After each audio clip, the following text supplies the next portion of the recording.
Welcome to Brain Vision. Problem 770, we have a small block of a certain mass. It slides in a vertical circle of radius 0.5 meter inside a circle track. And during one of the revolutions of the block at the bottom of the path, it has a normal force directed upward. That's the contact force between the block and the surface that pushes the block away from the surface, so it's directed upward. And we have another normal force at point B that acts on the block, pushing it down.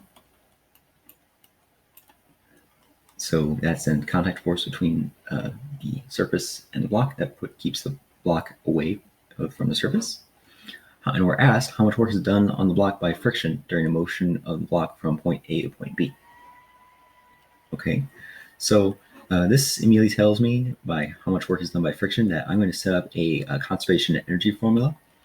So initially, I have the kinetic energy due to block, and we're going to define the bottom here to be the gravitational potential equal to 0, so that there's going to be no gravitational potential at the point A.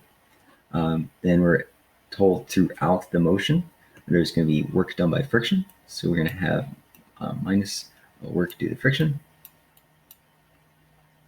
Actually, I'm going to write that as plus, and then that's going to be equal to the kinetic energy of point B. So I'll write that as 0.2. And then we're going to add the gravitational potential energy. So that's going to be plus m times g times 1. 1 here because we have radius of 0.5 meter, so 2r, the diameter from point A to point B, is going to be 1.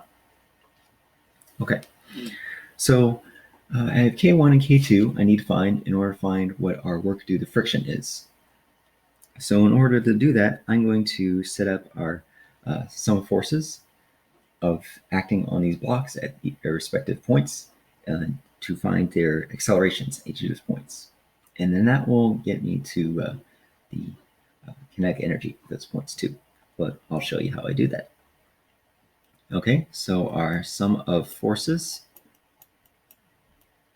at point A is going to be equal to our mass times our acceleration at that point. Now, our acceleration at that point is going to be the centrifugal acceleration directed inward, keeping the block moving in a circle. So I write down what the acceleration is, and that's going to be velocity at A squared over r. And I notice that we have mass times velocity acceleration velocity at point A squared, and that looks somewhat similar to what we need for kinetic energy. So I'm going to find what the sum of forces is and then manipulate both sides such that I get something that looks like K1. Okay, so since we defined the positive direction to be upward in the same direction as the centrifugal acceleration, we have the sum of forces being the normal force at point A.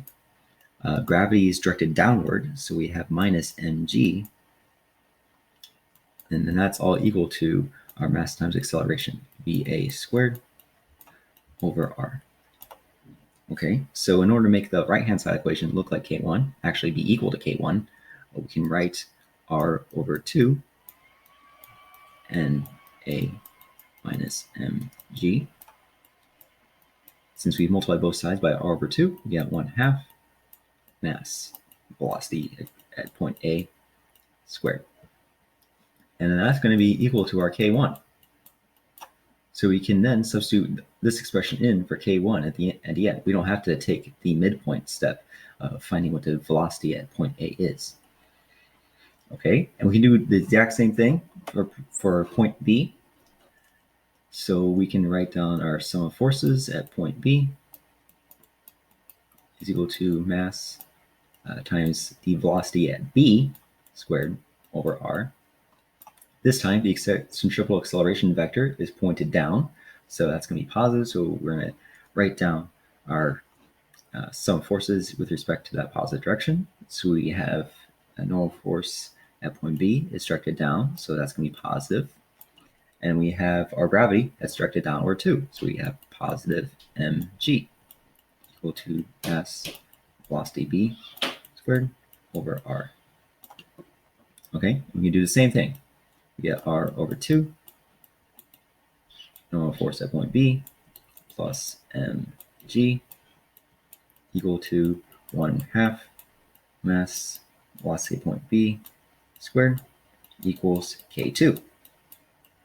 Okay, so we have K1, that's equals something that we just have in numbers, so we can solve that. K2, that equals something that's all numbers, so we can solve that. mg, so now we can find what the work due to friction is.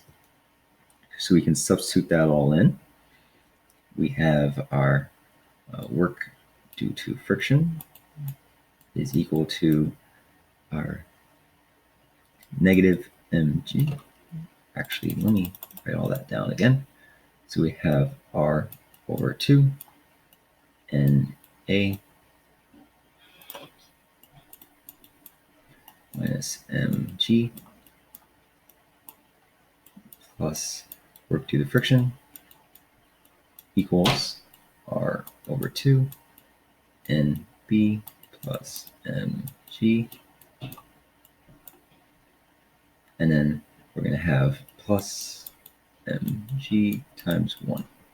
Okay, so now we can solve for our work due to friction. We have work due to friction is equal to mg. And then we have this quantity minus that quantity. So we have plus R over 2 NB minus NA, and then plus 2 mg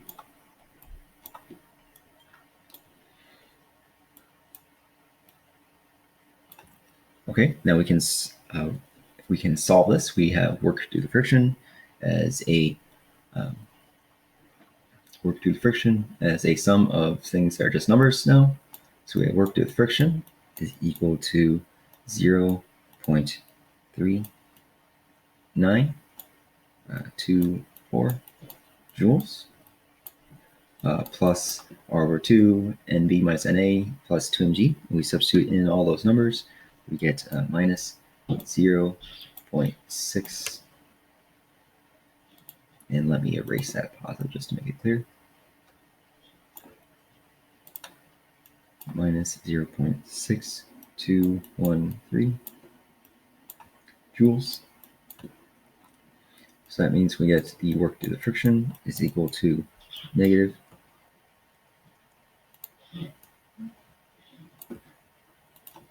0.229 joules.